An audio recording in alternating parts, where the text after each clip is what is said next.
Here is my match reaction to England 1, Switzerland 1, 5-3 win on penalties. Yes, you heard that right. England win on penalties. Sounds mad, I know it does. We always go into tournaments thinking, oh, we're going to lose this game on penalties. You get to the shootout, everyone gets a bit nervous, and it's always a bit of a car crash. Like we did in the Euro final against Italy, and we've done many times in the past, Euro 96, Italia 90, many more to mention. England losing on penalties. But today, it was not the case. England, we scored all 5 of our penalties, starting with Cole Palmer, then Bellingham, Saka, Tony, and finishing on Trent Alexander-Arnold getting that winning penalty to make it 5-3 after Jordan Pickford saved the first penalty of Switzerland from Manuel Akanji. He had it on his bottle where the player was going to dive, and he got it right. He saved his penalty, leading England to win. Honestly, it wasn't a great performance whatsoever. We had lots and lots and lots and lots and lots of possession, but couldn't get a shot away, and actually went 1-0 down after 75 minutes. And Bolo scored. John Stones made a bit of an error. It wasn't a lot he could have done about it, but really, I would have thought a defender like John Stones maybe would have dealt with it better. The ball came across, went under Stones' foot and into a pathway of Mbolo, and he was never going to miss. Then, 5 minutes later, Saka scored a very good goal coming in off of the post. Going into extra time, it remained 1-1. Switzerland had a very good chance near the end, which they didn't score, and it led to penalties, where, as I say, England won 5-3. Not a performance that you'd look back on and remember for England, especially not for the likes of Phil Foden, who started once again, and I'll be honest with you, wasn't great once again. Cole Palmer coming on in a triple substitution alongside Eberechi Eze and Luke Shaw. Luke Shaw getting his first minutes at the tournament, and someone that I do feel like we've missed, playing Trippier at left back, where really it just isn't his position, and it's so much better having someone who's actually left-footed in that left back role. It sounds simple, but it is true. This triple substitution only came about because of Switzerland taking the lead in that 75th minute, and if you would have said that Switzerland went on to win the game 1-0, honestly, it would have been fair enough. England were dominating, but we didn't take any of our chances. And as you know in football, you can control 99%, 100% of possession. As if you don't score the goals, you're not going to win. So, would have been fair play to Switzerland, but it didn't. Saka equalised 5 minutes later, forcing extra time, then eventually forcing penalties. Overall, as I say, it is not a very good performance and not one that you look back on.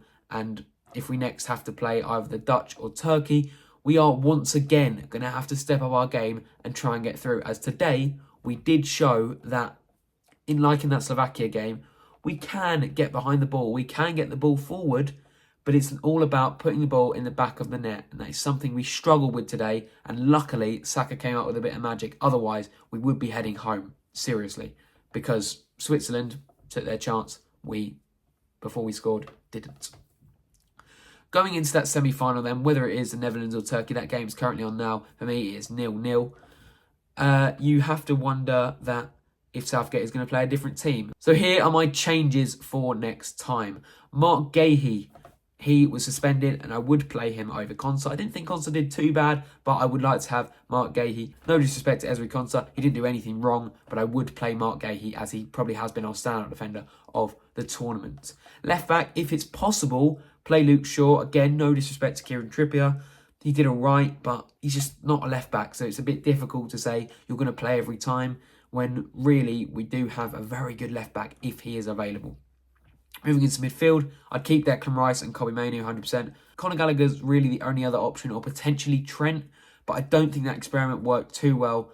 And if anything, it's better Trent doing what he did, where we bring him on the last 10 minutes of extra time, just to kind of see the game out and hold that midfield up, as obviously Mainoo or Rice could be getting a bit tired as we get towards the end of the game. He's also obviously very good for set pieces. Moving into the 3 behind the striker, before I get to the striker, Harry Kane is obviously staying. I did think Ivan Toney did pretty well, obviously scoring his penalty, but I don't think he could start over Harry Kane, and it's not like Southgate's going to play 2 up front, so sorry Toney, and sorry Watkins as well. You got to stay on the bench. Left wing, Foden, I'd drop him.